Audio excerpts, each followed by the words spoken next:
এটা আসলে খুবই লজ্জাজনক একটা বিষয় যে কারো নাম বেঁচে টাকা কামানো বা এটা খুবই একটা অপ্রত্যাশিত বিষয়। আমাদের টিমে ইয়াসিন মুনতাসির যেটা এসেছে অস্ট্রেলিয়া থেকে, ও ভেরি গুড বলার। আম্পায়ার আমাদের একটা ব্যাট কল দিয়ে দেয়, রিভিউ সিস্টেম নাই না। দেখেন as a batsman, as a national player বা অ্যাজ এ একটা প্লেয়ার কখনো সন্তোষ হতে পারে না।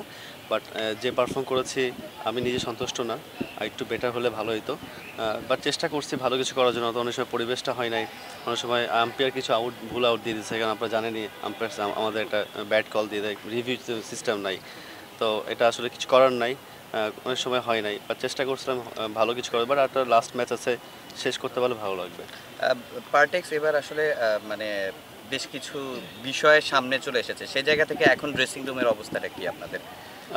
অবশ্যই ভালো, এখন অনেকটা ভালো। এবং যারা ম্যানেজমেন্টে আছেন, সাজ্জাদ ভাই যারা আছেন, আমাদের সবার টেক কেয়ার নিয়েছেন এবং আলহামদুলিল্লাহ এখন পর্যন্ত সব ঠিক আছে। বিভিন্ন ধরনের ইস্যুস সামনে এসেছিল, সেই বিষয়গুলো কিভাবে সলভ হয়েছে? কোন বিষয়গুলো আসলে? যেমন পারিশ্রমিক ইস্যুর কয়েকটা বিষয় ছিল, আপনাকে নিয়ে একটা গণমাধ্যমে কথা উঠেছিল, সেই জায়গা থেকে সেই বিষয়গুলো কিভাবে সলভ হয়েছে? পারস্মিক যেটা ওই যে বললাম, সাজ্জাদ ভাই আমাদের টেক কেয়ার নিয়েছে, উনি সব কিছু সলভ করেছে। 20% বাকি আছে এখনও। আমার বিষয়টা আমি জানি না, বাট যিনি ইন্টারভিউ দিয়েছেন আমার নাম কিন্তু বলে নাই, উনি কারণে আমি বলে নাই। বা যে ব্যক্তি ইন্টারভিউ নিয়েছেন সে তার নিজের মন বানানো নামটা বসে সুন্দর করে নামটা বসাই দিচ্ছে। তো এটা আসলে অনাকাঙ্ক্ষিত। এটা আসলে এটা প্লেয়ারের জন্য হোক বা যারা আপনারা আছেন, সাংবাদিক যারা আছেন, ভাই ব্রাদার যারা আছেন, এটা আসলে খুবই লজ্জাজনক একটা বিষয় যে কারো নাম বেঁচে টাকা কামানো বা এটা খুবই একটা অপ্রত্যাশিত বিষয়। এটা না হলেই ভালো, কারণ আপনারা আছেন, আমরা আছি, আমরা আছি, আপনারা আছেন। তো এটাকে একটা পজিটিভভাবে নেওয়াটা সবসময় ভালো। সাব্বির ভাই, অনেকগুলো ডিপিএল খেলেছেন আপনার ক্যারিয়ার থেকে, প্রথম থেকেই খেলছেন আসলে, মানে এবারে ডিপিএলটাকে আপনি কীভাবে রেট করবেন সব কিছু? আসলে আগস্টের পর আসলে সব কিছু একটু কেমন যেন অগোছালো হয়ে গেছে। দেশটা অগোছালো হয়ে গেছে, ক্রিকেট অঙ্গনও অগোছালো হয়ে গেছে।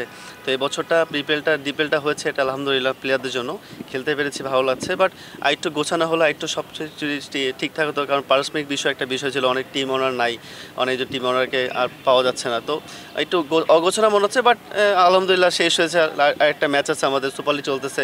তো হোপফুলি সব কিছু যদি শেষ হয় ভালো মতো, ভালো লাগবে আর কি। সাব্বির ভাই, আপনি যে মানের প্লেয়ার, আপনার কি মনে হয় যে আপনি আরেকটু বেটার টিমে খেললে আসলে পারফরমেন্সটা আরেকটু ভালো হতো? আসলে যখন বেটার টিমে খেলে অন্য কোনো টেনশন থাকে না, অন্য সব কিছুর পারফরমেন্সটা একটু ভালো হয়। না আসলে প্লেয়ারদের কাজে হচ্ছে যে কোনো টিমে খেলা, হ্যাঁ, মানে নেওয়া উচিত। আর আমার কাছে মনে হচ্ছে এতদিন বড় টিমে খেলছি, এটাও বড় টিম না, আবার ছোটো টিমও না, মাঝারি টিম। বাট আমার কাছে মনে হয় যে আমি অ্যাজ এ প্লেয়ার বড় টিম খেলেও হয়তো বা আমি এই যে রান করতাম তাও আমার সাথে যেত না। এই বছরও ভালো খারাপ খেলছি বা ভালো খেলছি, দুটো মিলে হয়েছে।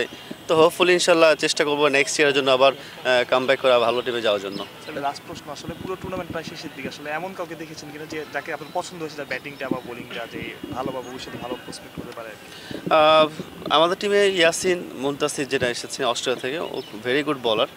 আমি ব্যাটিং দেখার এখনও সৌভাগ্য হয়নি আমার। 3টে ম্যাচে 2 ম্যাচে খারাপ ব্যাটিং আউট হয়ে গেছে।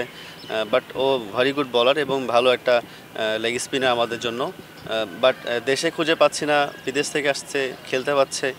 বাট যদি ন্যাশনাল টিমে বা ভবিষ্যৎ যদি গণনা করেন, তাহলে ওকে টেক কেয়ার নিলে ইনশাল্লাহ একটা ভালো জন্য বাংলাদেশের জন্য একটা ভালো প্রস্পেক্ট হতে পারে। সাবির ভাই, ডিপিএল তো শেষ পর্যায়ে, এরপরে আসলে যেহেতু আপনি ন্যাশনাল টিমের রাডারও নেই, সেই জায়গা থেকে আপনি নিজের জন্য কি গোল সেট করবেন, যে আসলে কি করবেন সামনের দিকে? নেভার নো ভাই, মানুষের শেষ আসলে বলা যায় না, কাল কখন কি হয় না হয়। বাট আমার একটা বাইরে ট্যুর আছে, ইংল্যান্ডে যাব আমি 2 মে। ওইখানে একটা টিমের সাথে কথা হয়েছে আমার খেলার। তো আপাতত এখন যদি কোনো ক্যাম্প নাই, কোনো রাইডার নাই, কোনো খেলাও নাই বাংলাদেশে, তো সেখানে আমি খেলবো এবং আমার ফ্যামিলি নিয়ে যাব। হোপফুলি ইনশাল্লাহ ওখানে একটা ভালো একটা দিন যাবে আমার। কোন লিগে খেলবেন আসলে? আমি মিডলসেক্সের আন্ডারে খেলবো আর কি, প্রিমিয়ার ডিভিশন। আপাতত একটু ঠিক আছে ভাই, বাকিটা পরে জানবেন। সাবির ভাই, আমরা সেই চিরচেনা হারিটার সাব্বিরকে কবে নাগাদ আমরা দেখতে পাচ্ছি ন্যাশনাল টিম? ন্যাশনালটা আমার হাতে না ভাই, আসলে আমার হাতে হচ্ছে অ্যাজ এ প্লেয়ার অ্যাপ্লিকেশন করা, ভালো পারফর্ম করে অ্যাপ্লিকেশন করা ক্রিকেট বোর্ডের কাছে, নির্বাচকের কাছে। তো বিপিএলটা ভালো খেলেছি, ডিপিএলটা 50-50 হয়েছে। তো আশা করছি সামনে যে টুর্নামেন্টগুলো আছে ভালো খেলবো, ইনশাল্লাহ আবার কামব্যাক করতে পারবো।